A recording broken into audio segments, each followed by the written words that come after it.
திரு ராம்கி, விஜயுடைய தேர்தல் பரப்புரை களத்தில் பெரிய அளவுக்கு எடுபடலை, அதன் காரணமாக இந்த மாதிரி மைலேஜ் தேட விரும்புகிறாங்க அப்படின்ற கருத்து இருக்குது.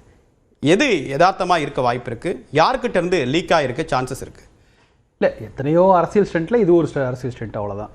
அது நீங்கள் பார்த்தீங்கன்னா ஸ்டண்ட்டை யார் பண்ணுறாங்கன்ற கேள்வி இருக்குல்ல. இல்லை, இது முதல்ல அவர் தான் முதல்ல பண்ணுறாரு. முதல்ல லீக் இது ஒரு படம் லீக் ஆகுறதுங்கிறது 10 வருஷமாக நம்ம பார்க்குற விஷயம் தான். 15 வருஷமாக நம்ம பார்க்குற ராக்கர்ஸ் ரிலீஸ் பண்ணுவாங்க. ரிலீஸ் பண்ண டேட்டில் நம்ம ஊர் தியேட்டர் ரிலீஸ் பண்ணுறத விட அவங்க ரிலீஸ் பண்ணி அதெல்லாம் நம்ம கடந்த காலத்தில் பார்த்துருக்கோம். அதனால் ஒரு படம் ரிலீஸ் ஆகுறது அப்படிங்கிறது ஒரு பெரிய விஷயம் இல்லை.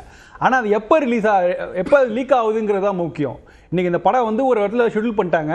ஆனால் அந்த படத்தை கியூபில் அனுப்புகிறாங்க. அதுக்கு ஒரு டைம் ஆகுது, ஒரு 4 நாள் முன்னாடி லீக் ஆகுதுன்னா நமக்கு தெரியும், சரி போகிற வழியாக எங்கேயாவது மிஸ் ஆகிருக்கு அப்படின்னு சொல்லலாம்.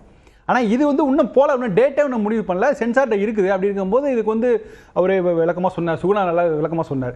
ஸோ அதில் இதில் ப்ரொடக்ஷன் சைடு அந்த டெக்னிக்கல் டீம் அவங்களுடைய ஒத்துழைப்பு இல்லாமல் அவருடைய கவனத்தை மீறி லீக் ஆவதற்கான வாய்ப்புகளே இல்லை. ஸோ நம்ம திரும்ப அந்த சர்க்கிளே பேசலாம். தாண்டி இதில் என்ன இதை பயன்படுத்திக்கிட்டு அரசியல் வாய்ப்புகள் என்ன அப்படின்னா, நீங்கள் அது ஒரு பேட்டர்ன். இது மட்டும் இல்லை, நீங்கள் பாருங்களேன், அவர் ஆரம்பிக்கும் போது எப்போவுமே பிரச்சனை வெடித்து சிதறும் போது அவர் அமைதியாக இருப்பார். அப்புறம் கொஞ்சம் மெல்ல அப்படியே ஆரம்பிப்பார். அப்புறம் அப்படியே ஒரு அனுதாபமாக பேசுவார். அப்புறம் முழுக்க நான் காரணமே இல்லைன்னு சொல்லுவார்.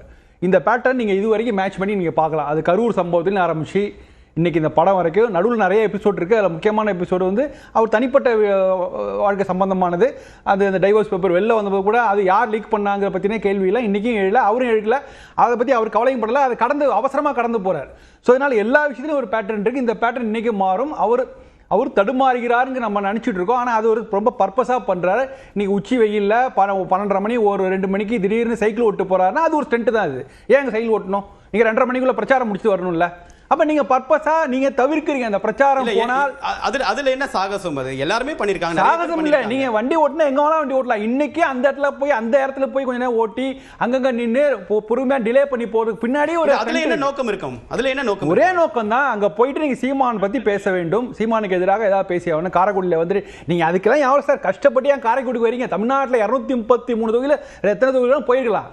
அங்க சீமானை எதிர்கொள்வதில் ஒரு சங்கடம் இருக்கிறது. நீங்க பாருங்க, நீங்க அவர் திமுகவை எதிர்கொள்கிறார், அண்ணா திமுக இது மற்றும் பலர் அண்ணா திமுக கிண்டல் அடிக்கிறார். பாஜக சங்கடம் இருக்குன்னா அங்க போயிருக்கவே மாட்டாரே அவரு. இல்ல அதுதான் சொல்றேன். அப்ப போயிட்டு கேண்டிடேட்டை போட்டுருக்கோம். நீங்க அந்த டயத்துக்கு நீங்க போயிட்டு நீங்க ஏன் அந்த 12:30 மணிக்கு அது 2:30 மணின்னு சொல்லிட்டு அவங்க முடிக்கும் போது நீங்க ஏன் அவ்வளவு நெருக்கடியா போய் ஏன் டிலே பண்ணி போறீங்க? எல்லாவற்றிலும் ஒரு அரசியல் ஸ்டண்ட் இருக்குதா? அவர் நிஜமாவே போய் பேசணும்னா பேசியிருக்கலாம் சார். 10 நிமிஷம் ஒரு வீடியோ காரைக்குடியில் அவர் நிற்கிற வேட்பாளரை அவர் வீடியோவாக போடுறதுல ஒரு பெரிய விஷயம் இல்லை. இன்றைக்கி எத்தனை பேர் ஃபர்னிச்சரை உடைச்சி இத்தனை பேரை கூப்பிட்டு வெயிலில் நிற்க வச்சு இதெல்லாமே அரசியல் ஸ்டண்ட் தான். ஸோ அப்படிப்பட்டவர் இந்த படத்தில் லீக் பண்ணுறதுல அவருக்கு ஒரு பெரிய கை இருக்காதா? நமக்கு நிச்சயமாக இந்த இடத்துக்கு தேவைப்படுகிறது. இந்த படம் தேர்தலுக்கு அப்புறம் ரிலீஸ் ஆனால் அது கடுமையாக ட்ரோல் செய்யப்படும். ஏன்னா இந்த படத்தோட கண்டென்ட்டுங்கிறது அது பொலிட்டிக்கல் கண்டென்ட். நீங்கள் இப்போ நான் கேள்விப்பட்ட வரைக்கும் அதில் நிறைய விஷுவல்ஸ் அவருடைய கூட்டத்தில் பொதுக்கூட்டத்தில் எடுக்கப்பட்ட விஷுவல்ஸ் எல்லாமே அது அதை அவருடைய இமேஜை பில்ட் பண்றதுக்காக. அதனால அவர் ஜெகதீஷ் சொல்ற மாதிரி இந்த படம் இப்போது வந்தால் மட்டும்தான் அவர் தனிப்பட்ட அளவில் அவருடைய செல்வாக்கு.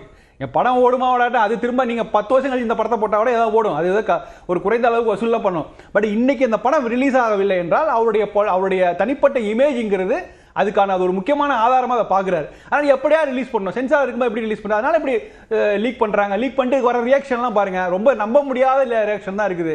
எல்லாரும் படம் லீக் ஆகிட்டேன்னு யாரோ சொல்கிறாங்க. ஸோ எல்லாருமே சொல்லும்போது அவர் படத்தையும் ஒரு படம் ரிலீஸ் ஆகாமல் ப்ரொடியூசருக்கு கொஞ்சம் கஷ்டம் தான்.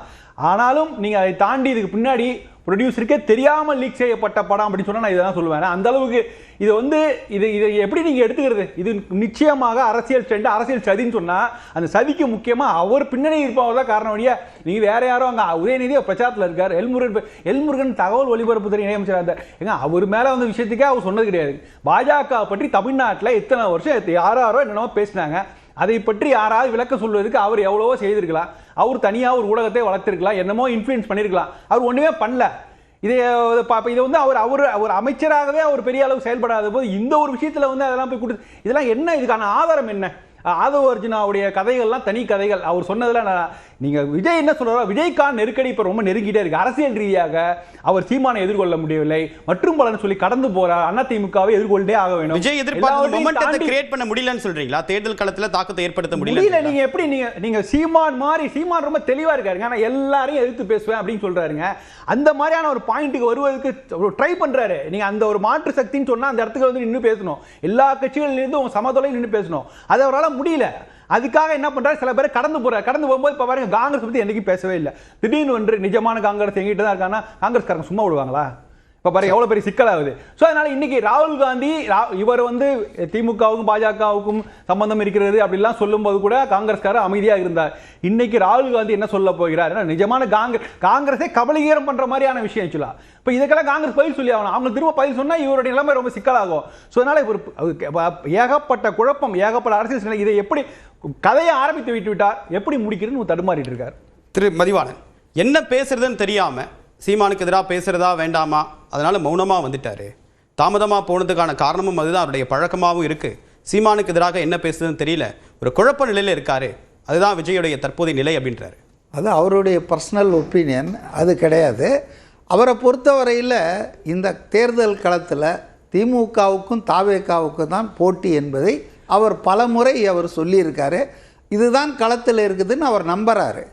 அவருடைய ஃபீட்பேக் அந்த மாதிரி இருக்குது. அதனால் அவர் மற்றவர்களை ஈவன் அதிமுகவே மற்றும் பலர்னு தான் அவர் சொல்லிகிட்டு இருக்காரு. அதனால் சீமான்லாம் ஒரு ஃபேக்டரே கிடையாதுங்க. 230 ஒரு நிமிஷம்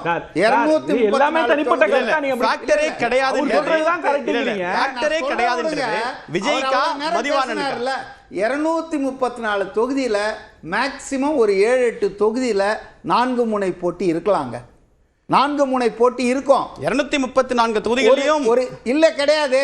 விஜய் தான் நிக்கிறாருன்னு சொன்னீங்களே சார், 7-8ல நீங்க சுருக்குறீங்களே. இல்ல you please allow me to speak. 234 தொகுதியில் ஒரு 7-8 தொகுதியில் 4 முனை போட்டி இருக்கும். ஆனால் மற்ற 225 தொகுதியில் 3 முனை போட்டி தான் இருக்கிறது. ஆகவே சீமானை வந்து ஏன் அவர் பேசணும்? சீமான் அவரை ஒரு பொருட்டாவே அவர் கருதலை, அது தெளிவாக இருக்காரு.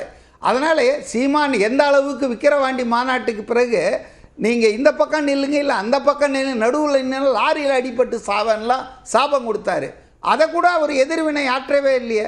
இன்னை வரைக்கும் அவர் சீமானை பற்றி அவர் இக்னோர் பண்ணுறாரு. நம்ம வந்து சில விஷயங்களை இக்னோர் பண்ணுறது அதை பார்த்து பயந்தல்ல, அது நம்ம கிட்ட ஒட்டிக்கினா நமக்கு அசிங்கம்னு ஒதுங்கி போறது. ஒதுங்கி போறது வந்து இதுல என்ன மாதிரியான வார்த்தைகள்? இல்ல இல்ல இது மாதிரி அனுமதிக்கவே முடியாது. இல்ல இல்ல சரியில்லை, இல்ல இல்ல சரியில்லை, சரியில்லை சரியில்லை சரியில்லை, இல்ல இல்ல இல்ல இல்ல மதிவாணன், இல்ல இல்ல மதிவாணன் சேர அவர் எதிர்க்க மாட்டார். நீங்க ஒரு சீனியர் பண்பா பேசுங்கன்னு எதிர்பார்க்கிறேன். நான் இன்னமும் நான் எதிர்பார்க்கிறேன். நான் ஒரு பண்பா பேசுவீங்கன்னு எதிர்பார்ப்பீங்க. நீங்க ஒரு சீனியர், நீங்க நல்ல வார்த்தைகளை பேசணும். என்ன பயன்படுத்தணும்? நீங்க பயன்படுத்தின பாடி லாங்குவேஜும் இல்ல என்ன அந்த வார்த்தையை இப்ப நான் பயன்படுத்த முடியாது. இல்ல இல்ல பாருங்க, ஒரு மத்திய அரசையும் மாநில அரசையும் ஒரு சேர எதிர்க்கிற ஒரு ஆளை கொள்கை ரீதியாக சொல்லுங்க. அவர் குழம்பி இருக்காருன்னு சொல்றாங்களே, இது என்ன வாதம்? அரசியல்ல ஒரு அவருடைய கருத்துங்க வந்திருக்க மாட்டார். அந்த கருத்தை நீங்க வேற நல்ல நல்ல வார்த்தைகளை பயன்படுத்தி எதிர்க்கொள்ளுங்க. என்ன பண்பற்ற வார்த்தையை சொன்ன தலைப்பு சொல்லுங்களேன், திருத்திக்கிறேன். இல்ல இல்ல